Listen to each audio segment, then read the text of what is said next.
بسم اللہ الرحمن الرحیم رب اشرح لی صدری ویسر لی امری واحلل عقدۃ من لسانی یفقہوا قولی اما بعد فقد قال سبحانہ وتعالی فی محکم کتابہ بسم اللہ الرحمن الرحیم اہدنا الصراط المستقیم صراط الذین انعمت علیہم صلوات پڑھیں محمد وعلی آلہ۔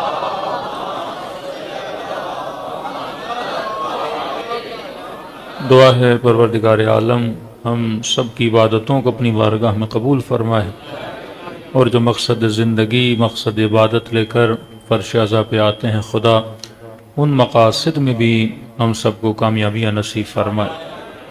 مسلسل راہ ہدایت پہ گفتگو ہو رہی ہے کہ خدا نے ہر انسان کو یہ حکم دیا کہ دعا کرو اہدنا الصراط مستقیم، اے خدا مجھے سیدھے راستے پہ چلانے کی توفیق عطا فرما، اور اس راستے کی نشانی یہ بتائی کہ صراط الذین انعمت علیہم، یہ ان کا راستہ ہے جن پہ خدا نے اپنی نعمتوں کو نازل کیا، یعنی ایسے اللہ کے بندے جو صاحبان نعمت پروردگار عالم ہیں۔ اور ہم نے کہا کہ اگر فزیکلی دنیا میں کوئی ایسا راستہ ڈھونڈا جائے کہ جس پہ نعمت ہی نعمت ہو، تو پوری دنیا بھی آپ گھوم لیں شاید 2 کلومیٹر کا راستہ دنیا والے نہ دکھا سکیں کہ جس کے چپے چپے پہ نعمت ہو، وہ ویسٹرن ورلڈ ہو، وہ ہیومن رائٹس کی باتیں کرنے والے ہوں۔ 2 کلومیٹر تو دور 1 کلومیٹر کا راستہ بھی نہیں دکھا سکتے جس پہ انسان اور انسانیت کے لیے نعمتیں ہی نعمتیں۔ لیکن مکتب اہل بیت کے پاس 1 کلومیٹر نہیں 80 کلومیٹر سے زیادہ کا راستہ ہے۔ نجف سے پیدل چلو کربلا، نعمت ہی نعمت ہے، خدمت ہی خدمت ہے، ایثار ہی ایثار ہے، سخاوت ہی سخاوت ہے، قربانی ہی قربانی ہے۔ حقیقت میں انسان دوستی، انسان پسندی اگر کہیں پہ نظر آتی ہے وہ سرزمین کربلا پہ نظر آتی ہے۔ تو یہ ان کا راستہ ہے جو صاحبان نعمت ہیں، وہ خدا آپ کو رنگ اہل بیت میں رنگ دیتا ہے۔ انسانوں کے مزاج وہاں بدل جاتے ہیں، اپنے وطن میں مزاج اور ہوتا ہے، کربلا میں مزاج اور ہوتا ہے۔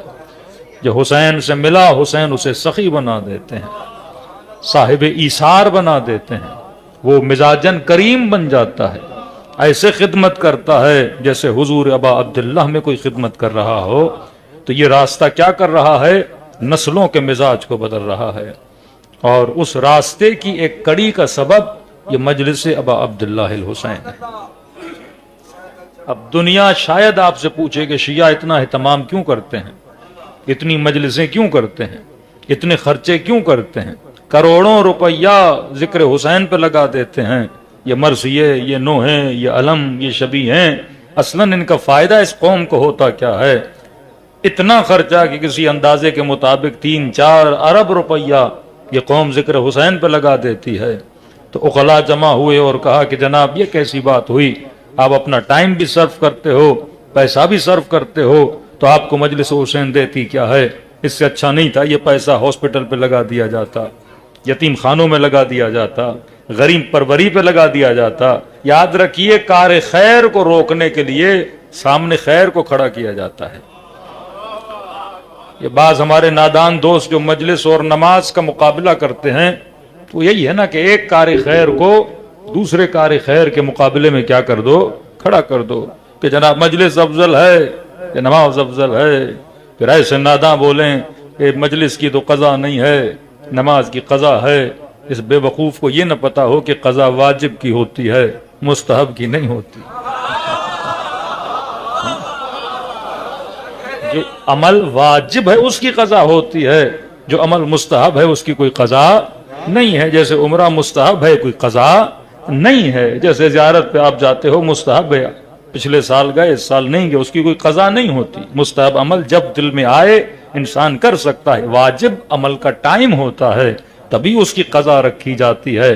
اسی طرح کار خیر کو روکنے کے لیے مد مقابل میں کس کو لایا جاتا ہے؟ کار خیر کو۔ امام حسین کی مجلس پہ اعتراض کرنے کے لیے مقابلے میں کس کو لایا جاتا ہے؟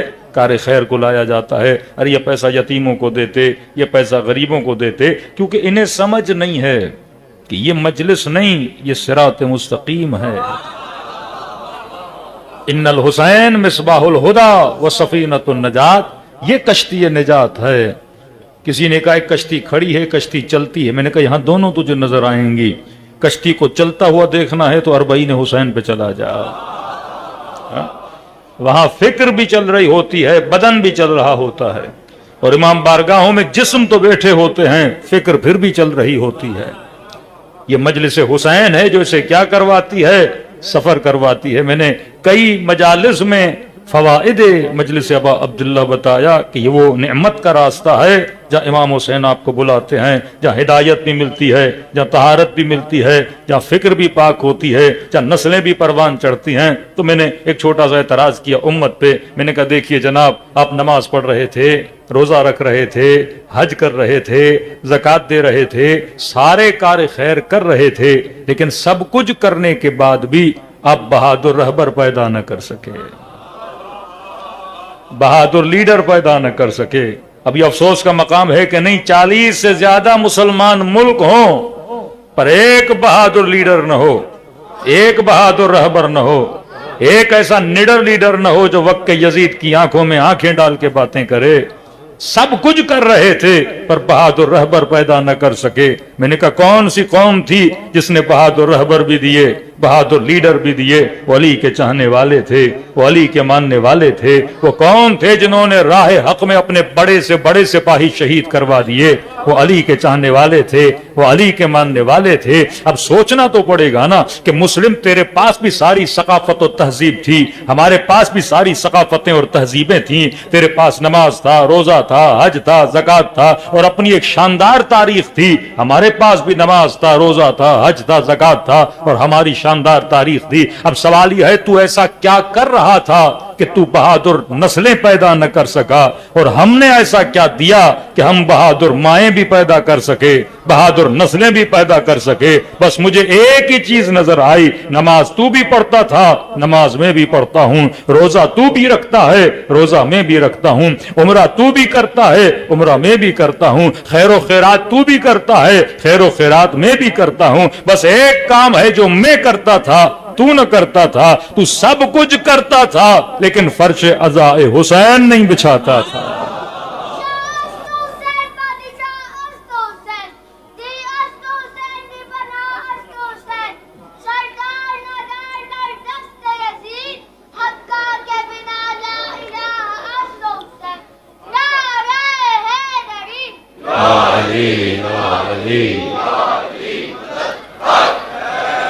سب کچھ کر رہا تھا پر ذکر حسین نہیں کرتا تھا۔ اب اگر کوئی پوچھے نا اتنا خرچہ کہاں پہ کر رہے ہو تو یہ نہ کہو مجلس پہ کر رہا ہوں، بولا کرو میں اپنی نسلوں پہ خرچہ کر رہا ہوں۔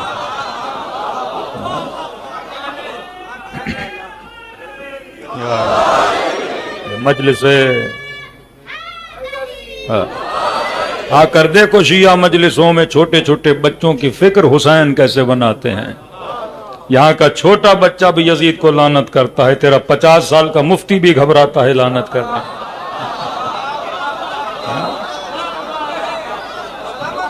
یہ مجلس ابا عبداللہ جنہوں نے نسلوں کو اتنا مضبوط کر دیا کہ یزیدیت کو برملا بولتے ہیں کہ تجھ پہ لعنت ہے۔ یہ نسلیں ظلم کی مخالف ہیں، مظلوم کی حامی ہیں۔ یہ مسلم آج تمہارے کلیجوں کو بھی ٹھنڈک مل رہی ہے تو شیعوں کی وجہ سے مل رہی ہے۔ یہ آج درس امت کو کون دے رہا ہے کہ ظالم کے مقابلے میں کھڑا ہوا جاتا ہے؟ یہ علی کی فکر درس دے رہی ہے، یہ آئیڈیالوجی آف ابا عبداللہ درس دے رہی ہے۔ تو واللہ اگر حسین نہ ہوتے تو اسلام باقی نہ رہتا، اور اگر حسینی نہ ہوتے تو آج اسلام کا حقیقی چہرہ باقی نہ رہتا۔ مسلم کا باقی رہنا معنی نہیں رکھتا۔ ترکی کے مسلمان دیکھیے، ملیشیا کے مسلمان دیکھیے، ایسا مسلمان جسے اسلام کی روح کا پتہ نہ ہو، تو حسین نے روح اسلام بتائی، حسین نے حقیقت اسلام بتائی، حسین نے خالص اسلام دیا۔ تو یہ فرش عزا کیوں دشمنی مجلس امام حسین سے ہے؟ ان کو پتا ہے یہ نسلیں فرش پہ عزا پہ جائیں گی، یہ دین سے دور نہیں ہوں گی۔ حسین ان کے ہاتھ کو اللہ کے ہاتھ میں رکھ دیتے ہیں۔ ہیں، انہیں دیندار بناتے ہیں، انہیں عابد و زاہد بناتے ہیں، ان کی فکروں کو طاہر بناتے ہیں۔ یہ نتیجہ فرش ازا کا تھا کہ فرش ازا نے خمینی جیسے شخص جنم دیے، فرش ازا نے شہید مطہری جیسے جنم دیے، یہ فرش ازا تھا جنہوں نے شہید عارف حسینی جیسے افراد کو جنم دیا، یہ فرش ازا تھا شاعر تو بہت گزرے لیکن شہید سبط جعفر جیسے شاعر فرش ازا نے جنم دیے۔ یہ فرش ازا ہے، ایسے افراد کو بناتا ہے، یہی فرش ازا کی تربیت ہے۔ تو یہ صرف فرش نہیں، یا ادب سکھایا جاتا ہے، یا تہذیب سکھائی جاتی ہے، یا طہارت سکھائی جاتی ہے، یا فکروں کو مضبوط کیا جاتا ہے۔ تو کئی چیزیں جو ہم سیکھتے ہیں کہاں سے سیکھتے ہیں؟ فرش ازا ابا عبداللہ حسین سے سیکھتے ہیں۔ اور یہ ثابت ہے کہ جن کی نسلیں جتنا مجلس حسین سے جڑی رہیں اتنی دیندار رہیں، جن کی نسلیں جتنا مجلس سے دور رہیں اتنی بے دین رہیں، چاہے ہمارا اپنا ہی کوئی کیوں نہ ہو، نامی گرامی شیعہ ہی کیوں نہ ہو، لیکن اگر مجلس سے دور ہے تو بے دین ہے۔ جتنا مجلس میں ان ہے اتنا دیندار ہے۔ تو یہ مجلس ہے جو ہمیں کیا بنا رہی ہے؟ دیندار بنا رہی ہے۔ تو فرش ازا فکروں کو پروان چڑھاتا ہے، کیونکہ یہ کڑی ہے صراط الذین انعمت علیہم کی، یہ وہ راستہ ہے جن پہ خدا نے نعمت کو نازل کیا۔ نعمتوں کو دیکھنا ہے تو آؤ سرزمین کربلا پر، ہاں کتنی نعمت ہے۔ ہم نے کہا جناب اتنی تکلیفیں اٹھائیں آپ نے، پاؤں میں چھالے پڑ گئے، کہ ساری تکلیفیں مٹ جائیں گی۔ ہم نے کہا کب؟ کہ جب بین الحرمین پہنچیں گے، نگاہ حسین کے نگاہ ابا عبداللہ کے روزے پہ پڑے گی تو ساری تکلیفیں مٹ جائیں گی۔ اب چھوٹی چھوٹی کڑی دیتا ہوا چلوں، اگر کوئی پوچھے فرش ازا تجھے دیتا کیا ہے تو ایک جواب ہونا چاہیے نا، ایک شعاری گفتگو ہے، ایک عقلانی گفتگو ہے۔ تو چند چیزیں ہم نے ایک ترتیب بنائی تھی عین کی، 10 عین ہم نے نکالے کہ فرش ازا ہمیں کیا دیتا ہے؟ 10 عین دیتا ہے۔ یہ راہ ہدایت ہے، آسانی سے بچے یاد بھی کر سکتے ہیں۔ پہلا عین جو فرش ازا سے ملتا ہے، دیکھو عاشورہ بھی عین سے ہے اور فرش ازا سے بھی، ازا بھی عین سے ہے، ہمیں 10 عین ملتے ہیں۔ عشق بھی عین سے ہے، فرش ازا ہمیں کیا دیتا ہے؟ 10 عین۔ پہلا عین عین عقل، فرش ازا ہماری نسلوں کو عقل مند بناتا ہے، بے وقوف نہیں بناتا۔ ہاں کہ مارنے والا بھی رضی اللہ، مرنے والا بھی رضی اللہ، قاتل بھی جنتی مقتول بھی جنتی۔ کہیں بعد عقلوں میں سماتی ہے کہ نہیں؟ بس کہہ رہے ہیں، امت مان رہی ہے کہ جناب قتل کیا کا جنتی، زنا کی کا جنتی، مارا کا جنتی، صفین والے کا دونوں جنتی، جمل والے کا دونوں جنتی، مالک ابن نویرہ کا یہ بھی جنتی، خالد یہ بھی جنتی، جس نے مارا وہ بھی جنت میں، جو بیچارہ مرا وہ بھی جنت میں۔ لیکن فرش ازا تفریق دیتی ہے، بندے کو عقل دیتی ہے۔ یہ ظالم کو ظالم بولتا ہے، یہ مظلوم کو مظلوم بولتا ہے، یہ مظلوم کی حمایت میں نکلتا ہے، کیونکہ جب چھری کند ہو جائے تو پتھر تیز کرتا ہے، عقلیں کند ہو جائے تو فرش ازا تیز کرتی ہے۔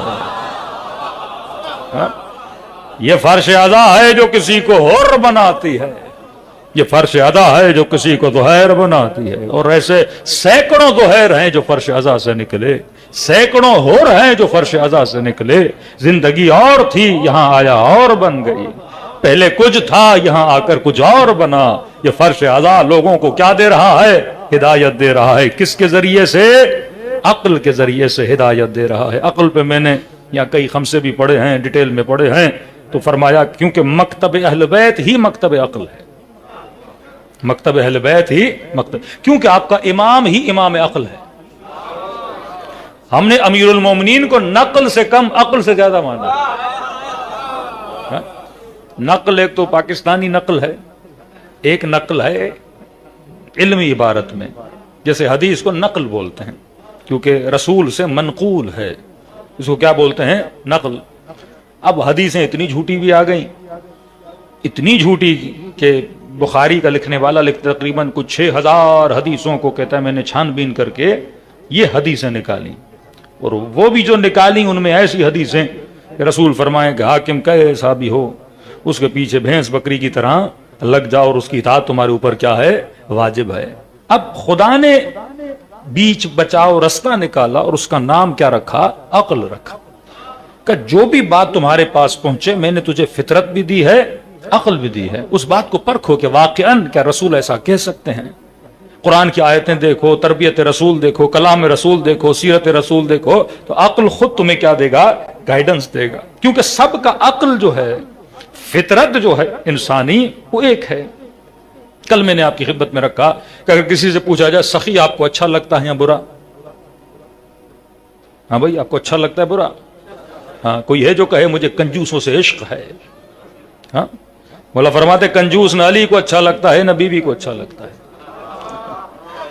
فطرت ہے نا، فطرت کنجوسوں کو پسند نہیں کرتی، کنجوس بھلے خود کا عاشق بنے، اور عجیب فطرت ہے، بندہ خود کنجوس ہوتا ہے، کہتا ہے اگلا میرے ساتھ سخاوت کرے۔ ہاں؟ فطرت انسان کی بڑی عجیب ہے، کیونکہ فطرت عاشق کمال ہے۔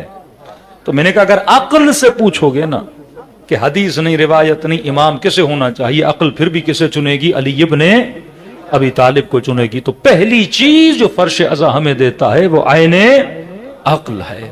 نسلوں کو جب عقل سے اس نے امیر المؤمنین کو مانا، اب دنیا کی کوئی طاقت اسے علی سے جدا نہیں کر سکتی۔ میں سمیت تمار زبان کٹا دے، علی کو نہیں چھوڑا۔ حجر ابن عدی تلواروں سے ٹکڑے ٹکڑے کر دیے، امیر المومنین کو نہیں چھوڑا۔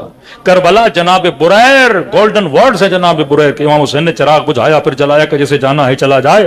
تو جناب بریر فرماتے مولا اگر مجھے 70 مرتبہ ایسے مارا جائے کہ تلواروں سے ٹکڑے ٹکڑے کر دیا جائے، جلا کے راکھ بنا کے ہواؤں میں اڑا دیا جائے، پھر بھی خدا پیدا کرے گا، کہوں گا میں نے اپنی جان حسین پہ قربان کر دی۔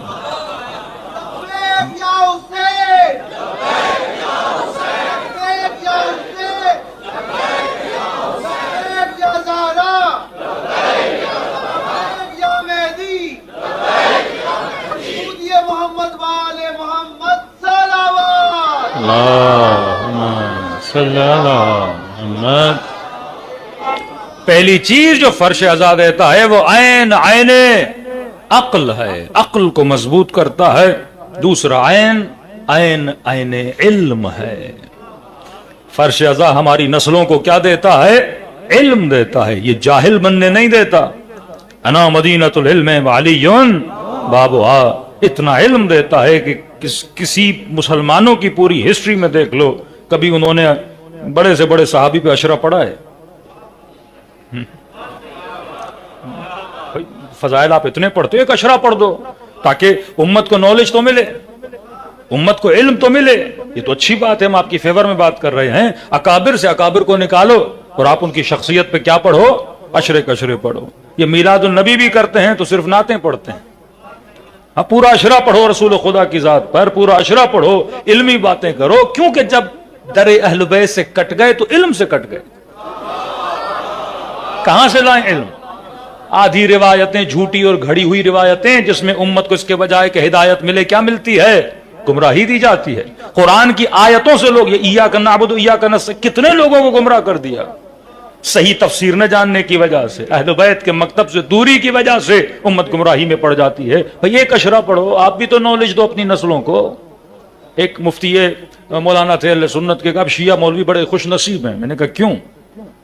کہ آپ کو جتنا سنانے کا موقع ملتا ہے ہمیں تو ملتا ہی نہیں، کہ ہمیں بڑی مشکل سے نسلیں جمعے میں جمع کرنی پڑتی ہیں، اور جمعے میں بھی عورتیں نہیں آتی، مرد آتے ہیں، اس میں بھی تھوڑے بوڑھے بوڑھے ہوتے ہیں، لیکن آپ بڑے خوش نصیب ہو، آپ کے فرض ادا پہ مرد بھی ہے، خواتین بھی ہیں، بچے بھی ہیں، بڑے بھی ہیں، ہر عمر کا بندہ ہے۔ میں نے کہا اس لیے خوش نصیب ہیں کیونکہ ہمارے پاس حسین ابن علی ہے۔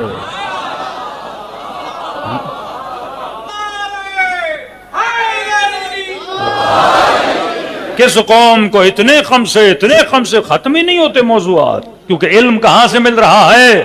مکتب اہل بیت سے، امیر المومنین کے نہج البلاغہ، چوتھے امام کی صحیفہ سجادیہ، چھٹے امام کے تو الہ ماشاءاللہ اقوال و احادیث ہیں، پھر بھی ہم منبر سے زیادتی کرتے ہیں، شعر و شاعریوں کے چکروں میں اور لفاظیوں کے چکروں میں پڑ جاتے ہیں۔ معصومین کا جو خزانہ علم ہے وہ کیا ہو جاتا ہے؟ رہ جاتا ہے۔ اتنا علم ہے کیونکہ فرش ازا ہمیں کیا دیتا ہے؟ علم دیتا ہے۔ عقل کی غذا بھی کیا ہے؟ علم ہے۔ پہلے عقل مند بناتا ہے، پھر عقل کو تنومند بنانے کے لیے کیا دیتا ہے؟ علم دیتے ہیں۔ تیسرا عین عقیدہ۔ فرش ازا ہمارے نظریے بناتا ہے، فرش ازا ہمارے عقیدوں کو محکم بناتا ہے۔ ہمارے عقیدوں میں تزلزل نہیں ہوتا، مضبوط عقیدے حسین دیتے ہیں اور سمجھاتے ہیں کہ عقیدوں کا اثر تمہاری نسلوں پہ کتنا گہرا ہوتا ہے۔ دیکھیے عقیدہ صرف یہ نہیں لا الہ الا اللہ محمد رسول اللہ، عقیدے مختلف ہیں نا، کیونکہ ایک انسان کی پوری زندگی ایک عقیدے پہ گزرتی ہے۔ مسلمان بنا تو کہ یہ حلال ہے یہ حرام ہے، اب پوری زندگی حلال کھائے گا حرام کو چھوڑ دے گا ایک عقیدے کی وجہ سے کہ مرغی کھانی ہے فلاں چیز نہیں کھانی۔ شیعہ ہوگا بھائی چھلکے والی مچھلی کھانی ہے، تو اب کتنی ہوٹل پہ چلا جائے کہ میں تو نہیں کھاؤں گا، کیونکہ ایک عقیدے کی وجہ سے اس کا طرز زندگی بدل رہا ہے، لائف سٹائل اس کا جو ہے وہ کیا ہوتا جا رہا ہے، بدلتا جا رہا ہے۔ ایک خاتون مسلم ہے، ایک غیر مسلم ہے، مسلمان ہے تو حجاب کرے گی، اب یہ کہیں بھی جائے گی اس کا لائف سٹائل کیا ہوگا، الگ ہوگا، نہ بدن کی نمائش کرے گی نہ زینتوں کی نمائش کرے گی، کیونکہ کیا ہے، مسلمان ہے۔ اس کا عقیدہ بتاتا ہے کہ یہ کس کے ماننے والی ہے، اس کا عمل بتاتا ہے کس کے راہ پہ چلنے والی ہے۔ تو انسان کا عقیدہ انسان کی کیا بناتا ہے، فکر بناتا ہے، فکر سے انسان کا لائف سٹائل کیا ہوتا ہے، ڈیولپ ہوتا ہے۔ اب دیکھیے عقیدہ کتنا اثر رکھتا ہے۔ اگر میں آپ سب کو بولوں کہ نعرہ حیدری کا جواب کیا ہے، سارے کہتے ہیں یا علی، لیکن اب یہاں بولا جائے تمام ملکوں میں سپر پاور ملک کون ہے، سب کہتے ہیں امریکہ۔ یہ کیا بنا، عقیدہ۔ عقیدہ کیا رکھتا ہے، فکر میں اثر ڈالتا ہے۔ چھوٹا بچہ اسکول میں بھی اس سے بولو سپر پاور کون ہے، کہتے ہیں امریکہ۔ کالج کا جوان کہتے ہیں امریکہ، بوڑھا بزرگ کیا کہتے ہیں امریکہ۔ اب یہ بچہ جو اسکول میں پڑھتا ہے کل یہ پولیس میں جائے گا، فورسز میں جائے گا، فوج میں جائے گا، انٹیلیجنس کے اداروں میں جائے گا، وزیر اعظم بنے گا، سینیٹر بنے گا، وزیر بنے گا، سوچ کیا ہے، امریکہ سپر پاور ہے۔ یہ کتنے بڑے سے بڑے عہدے پر کیوں نہ آ جائے لیکن اندر میں بزدل کا بزدل رہے گا، کیونکہ بچپن سے اس کی سوچ بنائی گئی کہ وہ کیا ہے، حالانکہ عقیدہ باطل ہے۔ کائنات میں سپر پاور طاقت کس کی ہے، پروردگار عالم کی۔ جب لا الہ الا اللہ کہنے والا اللہ کے علاوہ کسی کو سپر پاور نہیں مانتا، لیکن نسلوں کے اندر عقیدہ دیا گیا کہ فلاں ملک سپر پاور ہے، تبھی 40 ملک مل کر بھی ایک گولی صرف دھمکی دے دیں، چلائیں نہیں، صرف دھمکی دے دے جناب ہم ماریں گے، دھمکی تک نہیں دیتے، کیونکہ ان کے وجود باطن میں ایک عقیدہ بنا ہوا ہے کہ امریکہ کیا ہے، سپر پاور ہے۔ لیکن فرش ادا پہ آنے والوں کے رہبروں نے اس نعرے کو اپنے جوتے کی نوک میں رکھا۔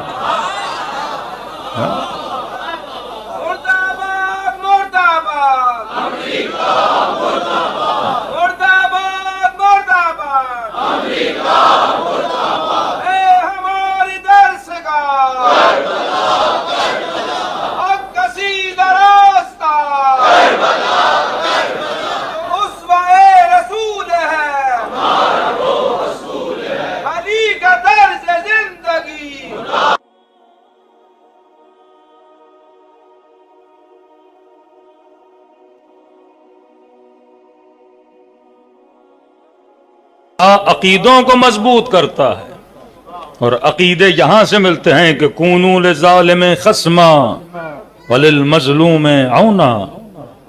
ہاں اگر ظاہری جنگی اعتبار سے دیکھا جائے مضبوط ملک ہے، جہاز اس کے پاس زیادہ ہیں، بجٹ اس کے پاس زیادہ ہے، فوج اس کی بڑی ہے، بیسز اس کے پاس زیادہ ہیں، تو بھائی اگر ان چیزوں کو دیکھ کر کسی کو سپر پاور مانا جائے تو پھر مولا حسین کو کربلا نہیں جانا چاہیے تھا۔ لشکر یزید کے پاس زیادہ ہے، اسلحہ یزید کے پاس زیادہ ہے، طاقت یزید کے پاس زیادہ ہے، فورسز یزید کے پاس زیادہ ہیں، تخت پر بھی بیٹھا ہوا ہے، تو انسان کو اس کے مقابلے میں تو نہیں جا سکتا نا۔ تب بھی مدینے والوں کی یہی سوچ تھی، یزید کیا ہے، سپر پاور ہے، مولا حسین کے پاس آئے۔ جتنے اصحاب رسول کے بیٹے تھے، وہ عبداللہ ابن عمر ہوں، مختلف افراد، عبداللہ ابن زبیر ہوں، سارے آئے امام حسین کے پاس، مت جائیے قتل کر دیے جائیں گے۔ امام حسین فرماتے ہیں مجھے موت سے نہ ڈرایا کرو، ہاں میں نے اپنا معاملہ کس کے حوالے کیا ہے، اللہ کے حوالے کیا ہے۔ تمہارا کام ہے یہ نہ دیکھو کہ 1000 سامنے کھڑے ہیں 10,000 کھڑے ہیں۔ آئیڈیالوجی آف امام حسین کیا ہے؟ آپ یہاں سے مسجد سے نکلو اور باہر دیکھو، سامنے 1000 کا لشکر ہے اور ان کے مد مقابل 50 لوگ کھڑے ہیں۔ آپ اپنے آپ سے پوچھو کس کا ساتھ دو گے؟ ہر بندہ بولے گا یا 1000 کے پاس جائیں گے یا ہم اس جھگڑے کے بیچ میں پڑتے ہی نہیں ہیں بھائی، پتہ ہے 50 پہ جائیں گے تو مارے جائیں گے۔ کربلا کی کیا سوچ ہے، آئیڈیالوجی آف امام حسین کیا ہے، اور کیا سوچ رہا تھا کہ 30,000 کو چھوڑ کر حسین کی طرف چلا گیا۔ کوئی فکر تو ہوگی نا جناب ہر کی، یہ فکر حسین ہے کہ یہ نہ دیکھو سامنے والا کتنا طاقتور ہے اور جس کو مار رہا ہے وہ کتنا ضعیف ہے، تم نے یہ دیکھنا ہے کہ حق کس کے ساتھ ہے۔ یہ جنگ حق و باطل کی جنگ ہے۔ وہ یمنی شیعہ الحمدللہ کس طریقے سے لڑ رہے ہیں، دبلے سے پتلے سے، غریب بھی ہیں، پھٹے ہوئے جوتے بھی پہنتے ہیں، ایسے امیر ملک بھی نہیں ہے، لیکن آپ ان کا جہاد دیکھیں دشمن کے خلاف، مظلوم کی حمایت میں، تو خدا انہوں نے کیا عطا کی ہے؟ عزت عطا کی ہے نا۔ 40 50 60 70 سال ملک جنہوں نے اپنی فوجوں کو ٹرینڈ کیا، اسلحے بنائے، بجٹ تھا، سب کچھ تھا، وہ اسرائیل پر ایک میزائل پھینک نہیں سکے۔ لیکن وہ یمنی جن کو ابھی جن کے پاس نہ مستحکم حکومت ہے نہ منظم فوج ہے، وہاں سے میزائل پھینکتے ہیں، بن گورین ایئرپورٹ پہ جا کے میزائل گرتے ہیں۔ اس میزائل کو پھینکنے کے لیے، میزائل بنانا آسان ہے، پھینکنے کے لیے حیدری جرت کا ہونا بہت ضروری ہے۔ شجاعت فرمایا اور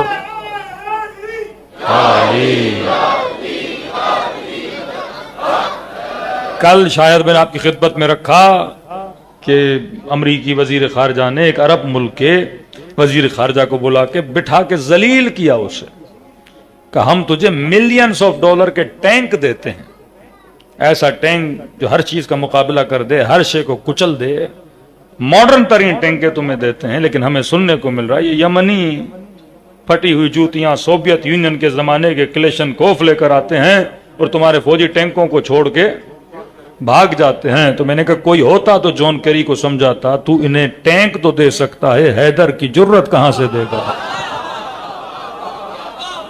حوصلہ کہاں سے دے گا؟ آپ تھوڑا اسٹڈی کریے، 8 سال دفاع مقدس کی جنگ جو ایران و عراق میں چلی، یہاں بھی شام کے اندر سیدہ زینب کے روزے کی حفاظت کے لیے جو مجاہدین وہاں پہ تھے پہلے، تو آپ ذرا معائنہ کیجئے کہ مختلف لوگ اپنی فوجوں کو چکو چاوس رکھنے کے لیے کیا کرتے ہیں۔ امریکنز اپنی فوجوں کو شراب دیتے ہیں، نشے دیتے ہیں۔ یہ خواتین کا فوج میں بھرتی کرنا ایک بہانہ ہے۔ ہمیشہ عورت کو ایز اے ٹول کیا کیا گیا ہے، استعمال کیا گیا۔ پوری دنیا میں سب سے زیادہ خواتین کے ساتھ زیادتی کس ملک میں ہوتی ہے؟ امریکہ میں ہوتی ہے۔ اور دنیا کے سب سے زیادہ جس فوج کے اندر زیادتی ہوتی ہے خواتین کے ساتھ، جرنلز کرتے ہیں، وہ امریکہ کی فوج ہے۔ رپورٹس آپ انٹرنیٹ پہ جا کے دیکھ، صرف خاتون کو ایک ٹول کی طرح استعمال کیا جاتا ہے، اس کے وجود کو تباہ و برباد کر دیا جاتا ہے۔ تو وہ فوجوں میں فوجیوں کو انٹرٹین کرنے کے لیے یا نشے کا استعمال کرتے ہیں، یا کوکین کا استعمال کرتے ہیں، یا شراب کا استعمال کرتے ہیں، یا ایسی تاکہ، کیونکہ جنگ کا مطلب بلڈ، جنگ کا مطلب خون، کہ بندہ جائے صرف لوگوں کو مارے، خون ہی خون دیکھے، وہ مینٹلی کیا ہو جاتا ہے؟ ڈسٹرب ہو جاتا ہے۔ کئی لوگ سکھ ہو جاتے ہیں، کئی لوگ سائیکو پیشنٹ ہو جاتے ہیں، صرف یہ کہ صبح سے شام تک آپ بچوں کو مار رہے ہو، خواتین کو مار رہے ہو، یہ ظاہر ہے فکری طور پہ انفٹ ہو جاتا ہے۔ وہ انسان ہے، وہ چاہے اسرائیلی فوجی ہو یا چاہے امریکی فوجی ہو۔ جب آپ افغانستان میں جا کے چھوٹے چھوٹے بچوں کو قتل کرتے ہو، جب آپ غزہ میں جا کے 40-60 ہزار کے قریب لوگوں کو مار کے آتے ہو، بھوک افلاس پہ پڑے ہوتے ہیں، تو ان کے اندر بھی جو ضمیر ہے ان کو کھریتا تو ضرور ہے، یہ ذہنی مریض بن جاتے ہیں۔ تو اپنے فوجوں کو مضبوط بنانے کے لیے، ان کے ذہنوں کو فریش کرنے کے لیے کبھی ان کو نشہ دیا جاتا ہے، کوکین دیا جاتا ہے۔ یہی داعشی جتنے بھی تھے جب ان کے کیمپس پہ حملہ ہوتا تھا پکڑتے تھے، سارے کیا کرتے تھے؟ نشہ کرتے تھے۔ کبھی غلط فتویٰ جہاد و نکاح کے نام سے عیاشیوں میں مبتلا ہو جاتے تھے۔ لیکن آپ اپنی فوجوں کو دیکھیں جو اہل بیت کے ماننے والے تھے، یہ اپنے آپ کو چکو چابس رکھنے کے لیے، اپنے آپ کو حشاش و بشاش رکھنے کے لیے رات کے اندھیرے میں کوئی دعائے کمیل پڑھتا ہوا نظر آتا تھا، کوئی تہجد کے مصلے پہ کھڑا ہوا نظر آتا تھا، کوئی اپنی پیشانی پہ لبیک یا زینب کہتا ہوا نظر آتا تھا۔ پاکیزگی، ذکر پروردگار عالم، نورانیت کا وہ عالم کہ بندہ 4 دن ان کے ساتھ جائے اتنی روحانیت اس کے وجود میں آ جاتی تھی۔ یہ کس کی تربیت ہے؟ فرش عزاء حسین ابن علی کی تربیت ہے۔ کہ کمیل یہ کہیں جب علی میدان جنگ میں جاتے تھے کہ ایسے دھاڑتے تھے جیسے کوئی شیر دوڑتا ہے، اور یقین نہیں آتا تھا، پھر مصلی عبادت پہ بیٹھتے تھے ایسے روتے تھے جیسے چھوٹا بچہ روتا ہے۔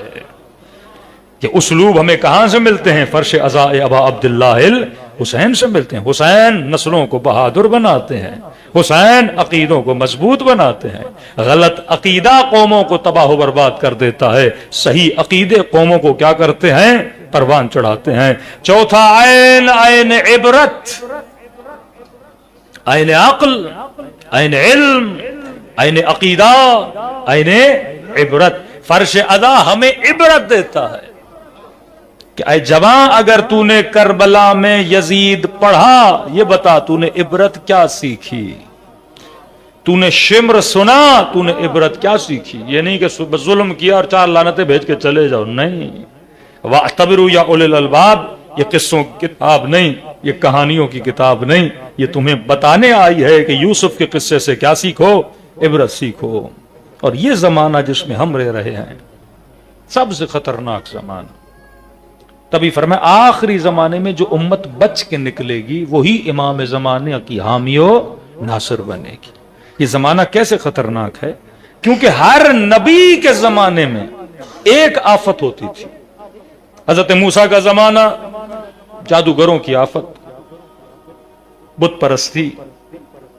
حضرت عیسیٰ کا زمانہ یہودیوں کی غلط ربوی تجارتیں۔ حضرت لوط کا زمانہ لواط کی بیماری، ہم جنس گرائی، مرد کا مرد کے ساتھ بدفعلی کرنا۔ ہر نبی کے زمانے میں ایک بیماری۔ رسول خدا کا زمانہ پھر وہی بت پرستی، پھر وہی شرک، ظلم، بیٹیوں کو زندہ درگور کر دینا۔ فرمایا جب آخری زمانہ آئے گا، یہ خطرناک کیوں ہے؟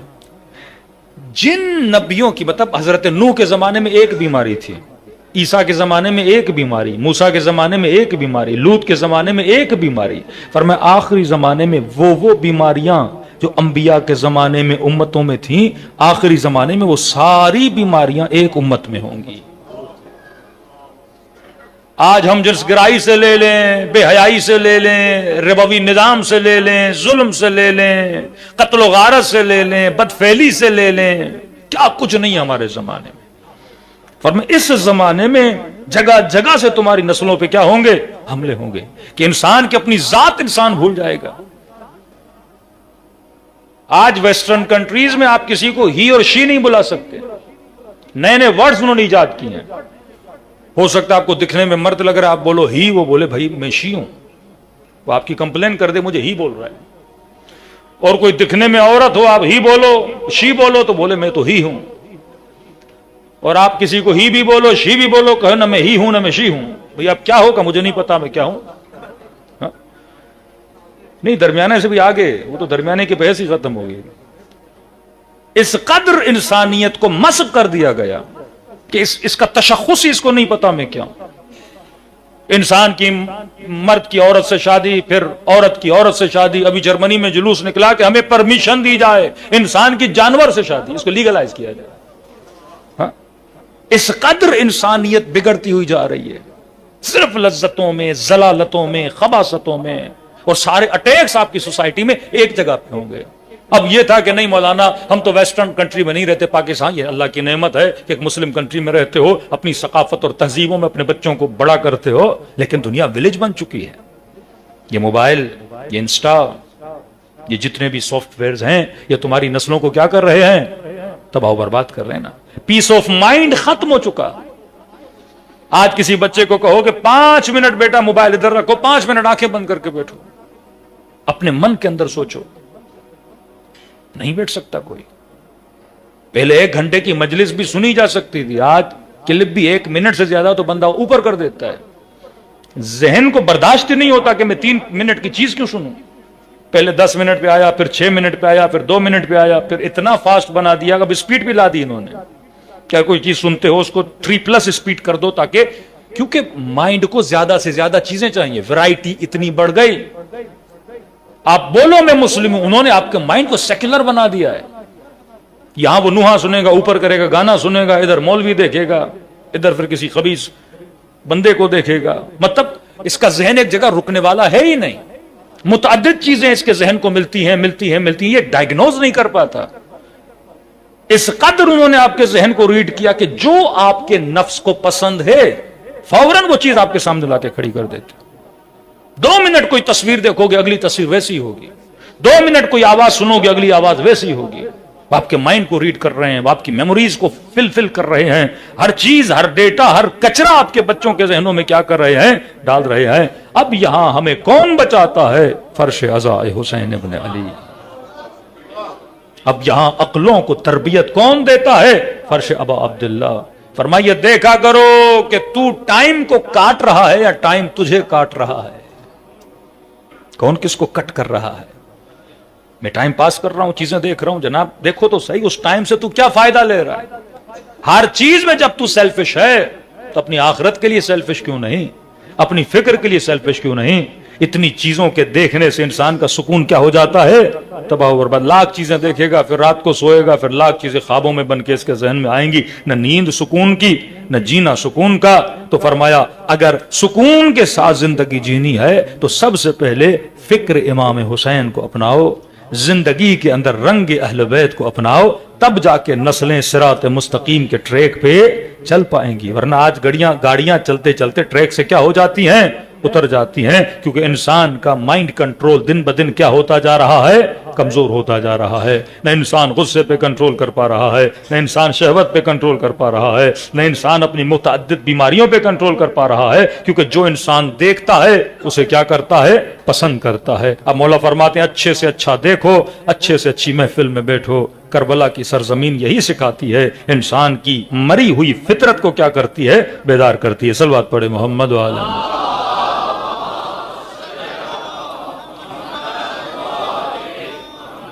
آج اتنے عین کافی ہیں. کل کیونکہ شاید آخری مجلس ہے تو پہلا عین عین عقل، دوسرا عین عین علم، تیسرا عین عین عقیدہ، چوتھا عین عین عبرت. فرش عزا ہمیں کیا دیتی ہے؟ عبرت دیتی ہے. پانچواں عین ہے عین عمل. اس پہ ڈیٹیل میں کل جائیں گے کہ صرف عقیدے کا ہونا کافی نہیں ہے، ساتھ میں انسان کے اندر کیا ہونا چاہیے؟ عمل ہونا چاہیے. جن میں عمل تھا وہ کربلائی بنے، جن میں عمل نہیں تھا. کتنی بڑی بڑی آفرز دی امام حسین نے ابن سعد کو کہ آجا حسین کے لشکر میں، جنت بھی ملے گی، ہدایت بھی ملے گی. کبھی بہانہ کیا میرے بچوں کو خطرہ ہے، مولا نے فرمایا میں گارنٹی دیتا ہوں تیرے بچوں کو امان ملے گا.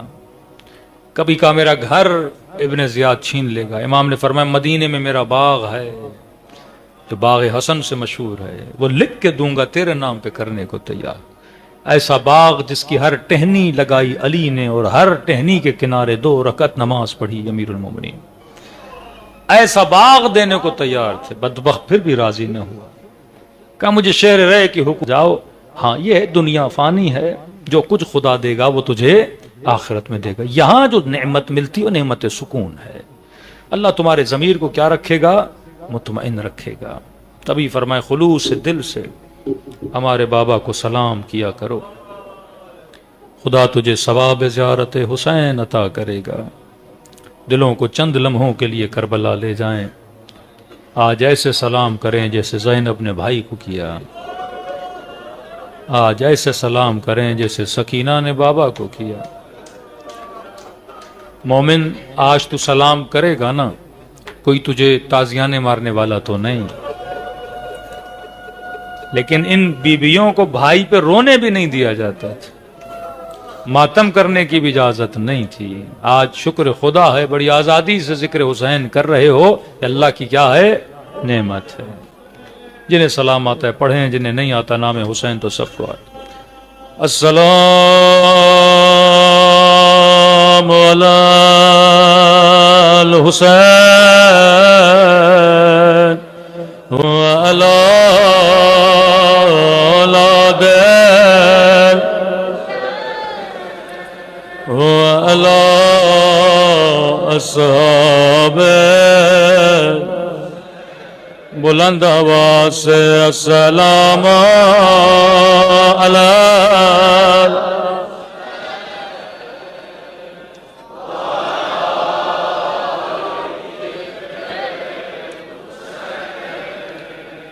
وعلى أولاد وعلى أصحاب میرا سلام ہو زینب کی لٹتی ہوئی چادر پہ. آواز بڑھا دیں. میرا سلام ہو علی اکبر کے چھلنی سینے پہ. میرا سلام ہو رباب کی اجڑی ہوئی گودی پہ. سب سے زیادہ امام زین العابدین بازار پہ روئے.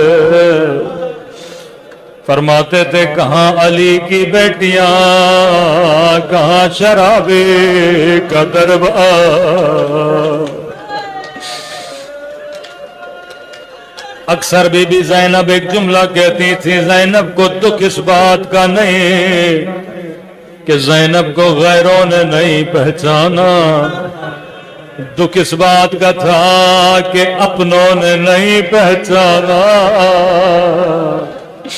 میں کہوں بی بی اپنوں کا قصور نہیں، اپنوں نے کبھی نہیں سوچا کجا زینب کجا شرابی کا دربار.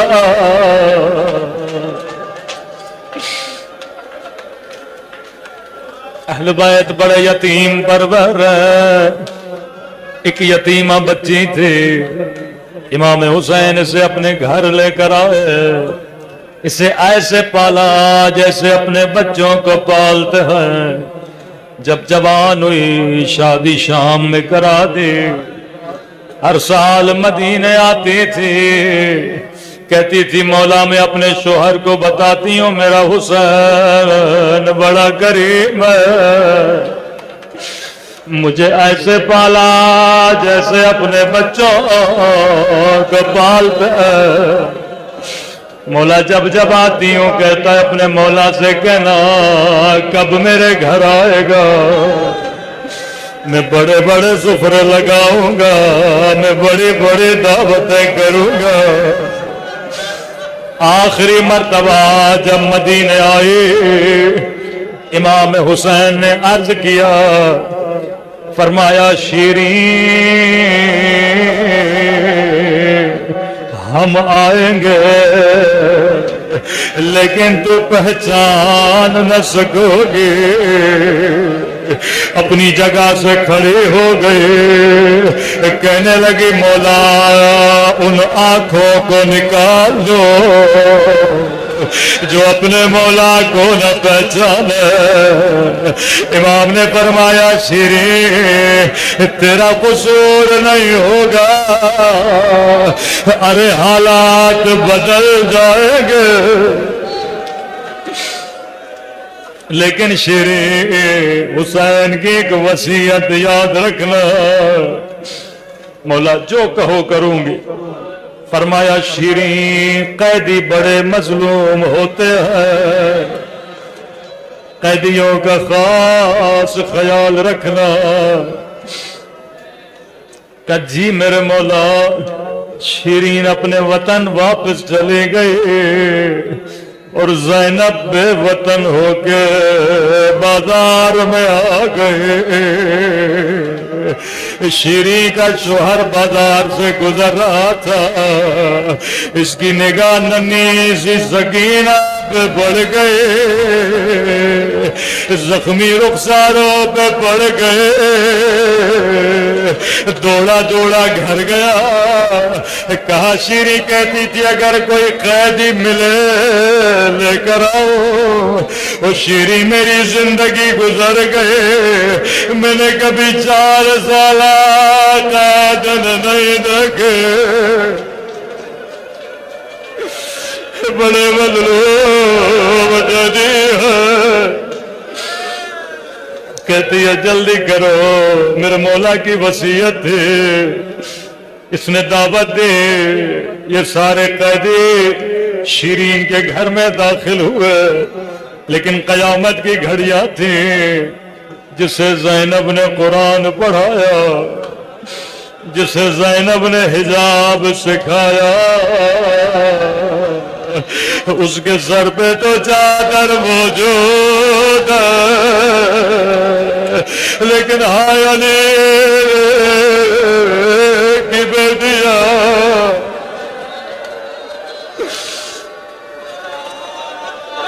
شیرین نے جلدی سے سفرے لگانا شروع کیا، پانی رکھا، کہتی ہے قیدی بیویوں جتنا پانی پینا ہے پی لو، ابھی میں کھانے کا بندوبست کرتی ہوں۔ قیدی بیویوں نے کہا مومنہ ہمیں پانی نہیں چاہیے، اگر اجازت ہو تیرے گھر میں ماتم کر لے، کیونکہ ہم بڑے مظلوم ہیں، ایک دن میں ہمارے گھر سے 18 لاش نکلی ہے، وہ کسی نے ہمیں رونے نہیں دیا۔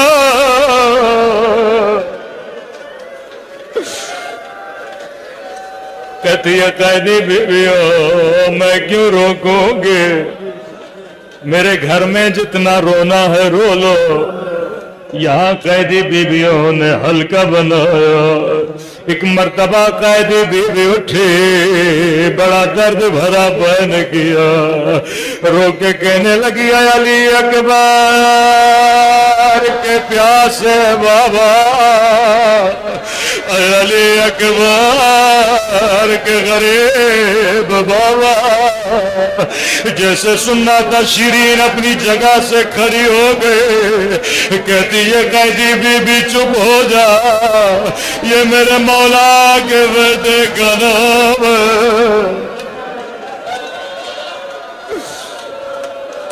اللہ اکبر پہ میرے بچے قربان کرے۔ قیدی بیویاں چپ ہو گئے۔ شیرین مومنہ تیرا گھر اجازت نہیں دے گی، ماتم نہیں کریں گے۔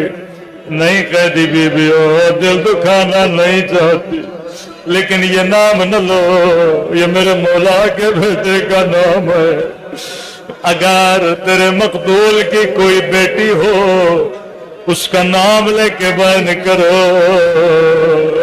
پھر سے کوئی قیدی بیوی اٹھی، بڑا درد بھرا بیان کیا، اے سکینہ کے پیاسے بابا، اے سکینہ کے غریب الوطن بابا۔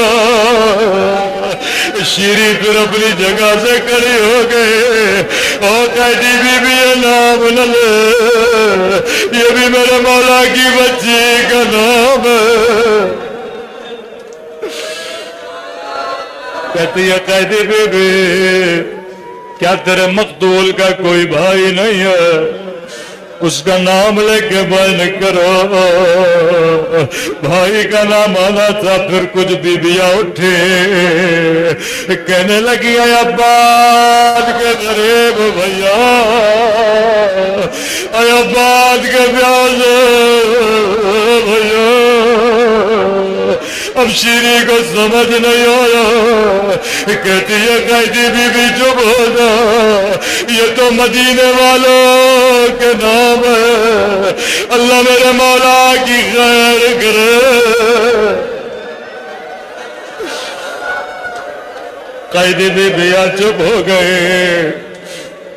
اب شیری بھی رونے لگے، اے قیدی بی بیو یہ تو مدینے والوں کے نام ہے، اللہ میرے مولا کے بچوں کو سلامت رکھے۔ کہتی ہے قیدی بیویوں تو نے مجھے بڑا رلایا، اب میں آخری مہلت دے رہی ہوں، اگر تیرے مقتول کی کوئی بہن ہے اس کا نام لے کے بہن کرو. کہتے جیسے بہن کا نام آنا تھا پورا مجمع خاموش, ساری بیویاں خاموش. اٹھے تو کون اٹھے؟ راوی کہتے ایک مرتبہ خود زینب اٹھے, بڑا درد بھرا بیان کیا, کہنے لگی اے اجڑی ہوئی زینب کے پیاس بھیا, اے اجڑی ہوئی زینب کے غریب بھیا. اب شیری سے راہ لگیا, دوڑے دوڑے بی بی کے قدموں میں گرے. اے قیدی بی بی, تجھے تیرے رب کی قسم بتا تو کون ہے, میرے حسین کے ساتھ کیا رشتہ ہے؟ سیدہ نے چہرہ اٹھایا, کہا شیری تیرے مہمان آ گئے. شیری نہیں پہچانا, انا زینب بنت علی. ارے نہیں زینب, وہ شیری میں اجڑ گئی, میرا حسین مارا گیا, میرا عباس مارا گیا.